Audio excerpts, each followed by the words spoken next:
Cari amici, benvenuti. Diamo subito insieme uno sguardo all'oroscopo di Antenna 3. Ariete, dovrai limitare le tue esternazioni nei confronti di una collega un po' ambigua. Osservala. Toro, in questa giornata è prevista una piccola discussione con una persona. Un consiglio: evita le precisazioni. Gemelli, oggi avrai la tendenza ad ingigantire le cose, soprattutto in ambito lavorativo. Cerca di ridimensionare un pochino di più le problematiche. Cancro, è probabile un incontro con una cara amicizia. Un consiglio: bada a quello che dici.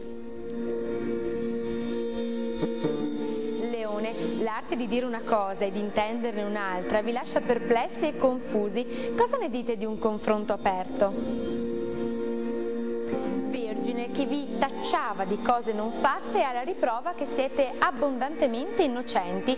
In ogni caso potete dormire sonni tranquilli. Bilancia, sogni, premonizioni, sensazioni di déjà vu per voi sono ora possibili, le stelle ne favoriscono la comparsa.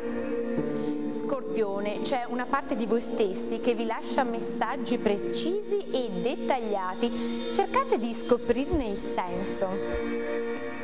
Sagittario, dovreste stare attenti alla gelosia che vi farà vedere ipotetici rivali e causare qualche sceneggiata fuori luogo. Capricorno, per chi vive un rapporto in crisi non è escluso che lo chiuda o che prenda una decisione radicale.